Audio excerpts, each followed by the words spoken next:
Welcome, everyone. Thank you for listening. This is the Taxpayers Protection Alliance's USPS Reform podcast. This is a podcast where we would discuss issues of the day regarding the United States Postal Service and reforms that TPA and our coalition partners have been working on. So I brought back TPA President David Williams. David, thank you so much for joining us. Thanks, Michi. And we've got a lot to talk about. Yeah. Recently, the United States House of Representatives in the House Oversight and Government Reform Committee marked up a bill, and it's a USPS reform bill. And the problem is that this was thrown together very quickly and put on people at the last minute. Not a lot of time for stakeholders to weigh in, but TPA weighed in, our coalition partners weighed in. Needless to say, TPA was not impressed. Can you tell us some of the issues that TPA and others had with this, quote, reform bill? Well, first we should probably start at the beginning and talk about just how much of trouble the Postal Service is in, financial trouble. Leadership trouble, trouble. They've lost, $58 billion, I think, over the last 7 years. Yep. I mean, that's atrocious. That is... they just had a $5 billion loss for 2015. Yeah, it's absolutely unacceptable. And what Representative Chaffetz is doing is he's trying to offer a reform bill, and as you said, it really falls short on reform. And it's really strange because one of the criticisms we've had of the Postal Service is that they're getting involved in private sector activities. Grocery delivery. Banking. They have this deal with Amazon where they deliver packages. And I just, I didn't realize this was happening, but I found out yesterday that they deliver priority mail on Sunday. Really? Yeah, so... that's leading to their losses. But getting back to this reform bill, it's really window dressing. It doesn't address a lot of their deep-seated problems. First of all, right off the bat, it expands what they're trying to do. Those services. The services, grocery delivery. And we don't know if they're making money with grocery delivery. And I suspect they're not, because you have other private sector companies doing this. You have, what's the giants? Peapod. And you have Safeway has their own. Safeway and Instacart, which is an app where you can have food delivered.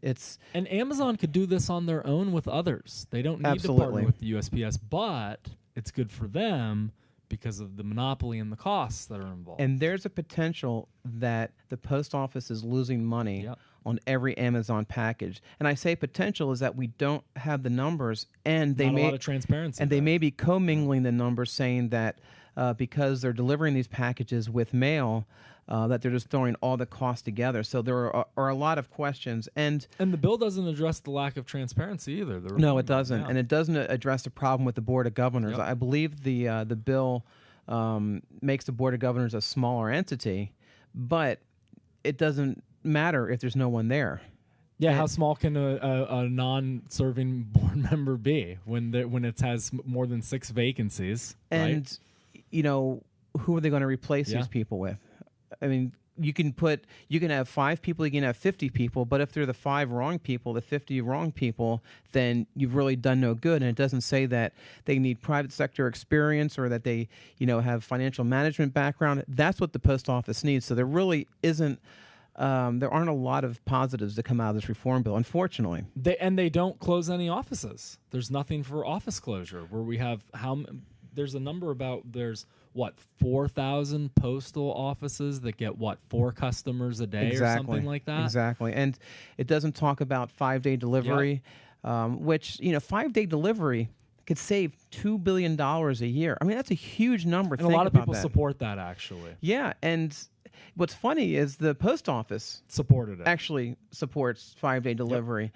This was a couple of years ago. I wonder if they still support it now. Well, it'd be nice to ask. I mean, put it in the bill. See, so we have a bill that, here are the problems. Non-postal services are causing havoc financially. Right. We have postal offices that aren't being used and are costing taxpayers money.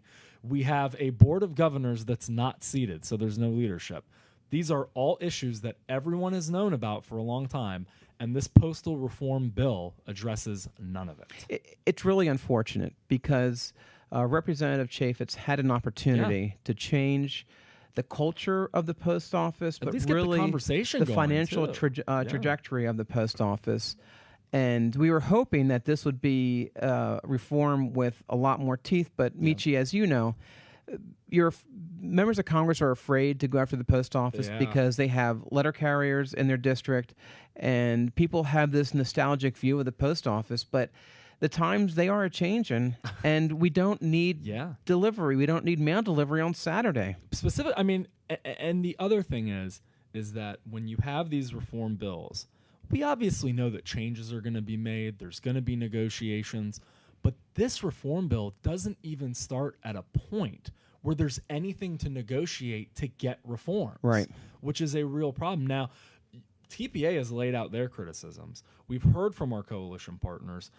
There was a lot of talk about this reform bill last week. What do you think really is the trajectory of this bill per se? It's going nowhere. Okay. Because I think this was just kind of a marker put in place. Okay. And, you know, one thing I've noticed the last 2 weeks that Congress was in session, they're out until the last September. 5 days they were in session of those 2 weeks. But you may have noticed this, is that there were a lot of things that were introduced. Yes. I think members of Congress, just wanted to get bills introduced just for the sake of... Take something home to their district. Take something home. So I think this is what that was. But that's unfortunate. Yeah, and I really can't thank our coalition partners enough. Americans for Tax Reform, National Taxpayers Union, R Street Institute, and we've even had some contributions from some folks at other groups as well. Yeah, everybody weighed in quickly, stakeholder-wise and group-wise. But the problem is that taxpayers really just don't, they don't really know how much is wrong at the Postal Service because there's not a lot of transparency when it comes to the problems. Well, they suspect because they probably go to their post office and see the long line or broken stamp machine. Yeah, broken stamp machine, the frustrating customer service. So they probably suspect, but they don't know the depth of the problems at the Postal Service. And like as we mentioned at the top of this, $58 billion that they've lost. And listen, this could potentially be a bailout by taxpayers, and that's why we're involved in this. First of all, they are a pseudo government agency, so we're all about good government, whether it's taxpayer funded or not. But I suspect that they'd be bailed out by taxpayers. But this is why it's of concern, is that they're going down a road that is dangerous, and if they don't do real reform now, when are they going to do it? That's really the question. And that's what I want to bring next to you, because as you say, when are they going to do it? This bill, which is a real swing and a miss, all due respect to those folks that worked on it, but it really missed a lot and didn't really have any bang for the buck. Does this kind of fast introduction on a bill that really just whiffed, does that hurt the prospects of getting reform done? Well, it does. And also, I don't know how many stakeholders they brought into this to talk about postal reform. And one issue we haven't talked about, and they haven't talked about, but we've talked about on previous podcasts, are the purchase of new vehicles. Is that they have a plan to purchase new vehicles. And listen, the post office, they need them. Yep. These trucks and these vehicles are 25, 30 years old and are in really rough shape. And in some neighborhoods, they're using U-Haul trucks. And, they're renting trucks to deliver mail. But what they're doing is they could spend $2 billion more than they have to for new vehicles. And that's a whole other story. But again, the Postal Reform Bill does not address that. They don't address these issues that, these are easy savings. 5-day delivery, $2 billion. They can save $2 billion on the vehicle purchase. Closing of offices. Closing the offices, probably, up to $1 billion. Yep. So we're talking about, wiping out that $5 billion deficit immediately. Yeah. So there really is no excuse for not moving forward with this. So I want to ask you last as we close it out. We've talked about what we can expect from Congress, which is really probably nothing, unfortunately.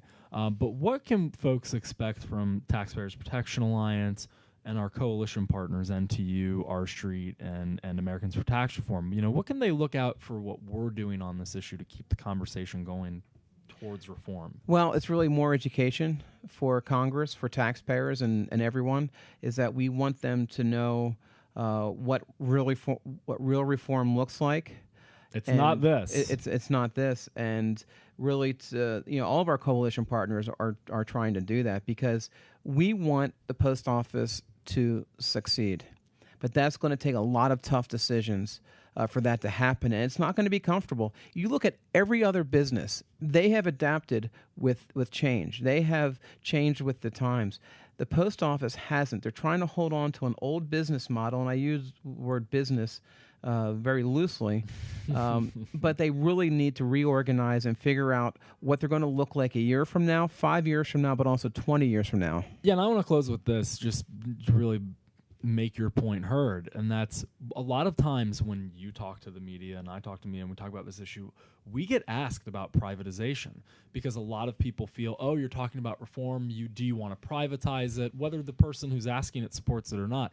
The real answer to that question is, regardless of if you support privatization or not, if the United States Postal Service does not make the necessary changes, they are not going to have a choice of what they're going to be in the future. That's a good point. So that is what people need to understand when they talk to their member of Congress, that the things that they may need the USPS for, they may not have those soon enough if they continue on this path that is just really financially, it's not irresponsible, it's incomprehensible what they're doing right now with their money. Right, and we haven't come out and endorsed privatization.